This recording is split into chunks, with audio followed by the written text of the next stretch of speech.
Welcome to War Bios, the podcast that delves into the lives of history's most fascinating military figures. I'm your host, General Biography, and today we're going to explore the remarkable life of Gnaeus Domitius Corbulo, a Roman general whose campaigns and legacy would shape the fate of the empire. Born around 7 AD, in the picturesque town of Peltuinum, nestled in the Apennine Mountains of central Italy, Corbulo's early life was marked by a unique blend of rural simplicity and noble ambition. His family, the Domiti, were members of the Roman aristocracy, with a long history of distinguished service to the empire. Corbulo's father, also named Gnaeus Domitius, was a senator who had served as a legate under Emperor Tiberius, while his mother, Vestilia, came from a respected family known for their diplomatic and military prowess. Growing up in Peltuinum, young Corbulo would have been surrounded by the rolling hills, dense forests, and sparkling streams of rural Italy. The town itself was an important center of trade and commerce, with strong connections to Rome and the wider empire. This idyllic setting, combined with his family's noble background, would have instilled in Corbulo a deep sense of duty, loyalty, and ambition from an early age. As a member of the Roman elite, Corbulo's education would have been rigorous and well-rounded, encompassing the traditional disciplines of grammar, rhetoric, philosophy, and physical training. He would have studied the works of great Roman authors such as Cicero and Caesar, as well as Greek philosophers like Aristotle and Plato. This broad-based education would have provided Corbulo with a solid foundation in language, literature, and critical thinking, essential skills for any aspiring Roman leader. Corbulo's early life was also shaped by the historical context of his time.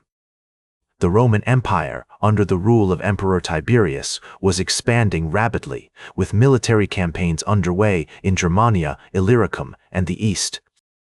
The empire faced numerous challenges, from external threats like the Germanic tribes and the Parthians to internal power struggles and economic pressures. These events would have sparked Corbulo's interest in military affairs and inspired him to follow in the footsteps of his illustrious ancestors. As we explore Corbulo's early life, we see the makings of a great commander, a strong family background, a solid education, and a deep understanding of the Roman military tradition.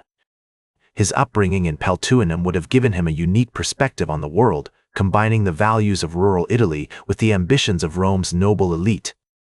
These formative years laid the foundation for his later successes, as he would go on to become one of the most respected and feared generals of his time. The historical context of Corbulo's early life is also marked by significant events and figures that shaped his character and future path. The reign of Emperor Tiberius, who ruled from 14 AD to 37 AD, was a period of relative stability and prosperity for Rome, but it was also marked by internal power struggles and external threats. Corbulo's family connections and social status would have given him access to the imperial court and exposure to the intrigue and politics of Rome. In addition to his formal education, Corbulo would have received training in martial skills such as sword fighting, horsemanship, and tactics, essential for any aspiring Roman officer. He would have also been introduced to the intricacies of Roman law, administration, and diplomacy, all of which would serve him well in his future career. His military career spanned several decades and took him to various parts of the empire, from Germania to the East, where he faced some of the toughest challenges of his time. Corbulo's first major campaign was in Germania, where he served under Emperor Claudius. In 47 AD, Corbulo led a successful campaign against the Cheruscan tribe, securing a decisive victory and earning the admiration of his peers. This early success demonstrated his tactical genius and set the stage for his future conquests. One of Corbulo's most notable achievements was his campaign in Lycia, where he served as the legate of the Roman province. In 53 AD, he led a daring expedition against the mountain tribes of Lycia, using innovative tactics to outmaneuver and defeat the enemy. This campaign showcased Corbulo's ability to adapt to challenging terrain and his willingness to take calculated risks. However, it was Corbulo's campaigns in the East that would prove to be the most significant and enduring of his career. In 54 AD, Emperor Nero appointed Corbulo as the commander of the Roman forces in Armenia, with the task of restoring Roman control over the region. Corbulo faced a formidable foe in the Parthian Empire, which had been expanding its influence in the area. Undaunted by the challenge, Corbulo launched a series of bold campaigns against the Parthians, using his mastery of tactics and logistics to outmaneuver and defeat the enemy. In 58 AD, he captured the city of Tigranocerta, the capital of Armenia, and installed a Roman client king on the throne. This victory marked a significant turning point in Corbulo's career, as it secured Rome's control over the region and earned him widespread recognition. Corbulo's success in Armenia was not without its challenges, however. He faced opposition from the Parthian king, Vologases I, who sought to regain control over the region. In 61 AD, Corbulo led a daring campaign against the Parthians, marching deep into enemy territory and securing a series of victories. The most notable of these was the Battle of Rondea, where Corbulo's forces defeated a large Parthian army despite being outnumbered. Throughout his campaigns, Corbulo demonstrated exceptional leadership qualities, earning the respect and admiration of his troops. He was known for his bravery, strategic thinking, and ability to inspire loyalty in his soldiers. His reputation as a fair and just commander also earned him the support of local populations, who often preferred Roman rule to that of their own rulers. As we explore Corbulo's remarkable achievements, it becomes clear that he was a true giant of ancient Rome. His military campaigns, strategic decisions, and leadership qualities all contributed to his enduring legacy as one of the greatest generals in Roman history. In 63 AD, Emperor Nero, who had grown increasingly paranoid and suspicious of Corbulo's popularity and influence, recalled him from Armenia. Corbulo, aware of the emperor's intentions, took steps to ensure a smooth transition of power and withdrew his forces from the region.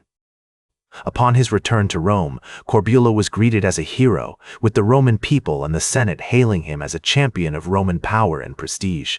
However, Nero's distrust of Corbulo only deepened, and he began to view the general as a potential threat to his authority. In 67 AD, while Corbulo was in Greece, Nero ordered him to take his own life, fearing that he might rebel against him. Corbulo, loyal to the end, obeyed the emperor's command and took his own life, reportedly saying, "I am glad that I have lived to see the day when a Roman general could die by his own hand rather than by the sword of the enemy."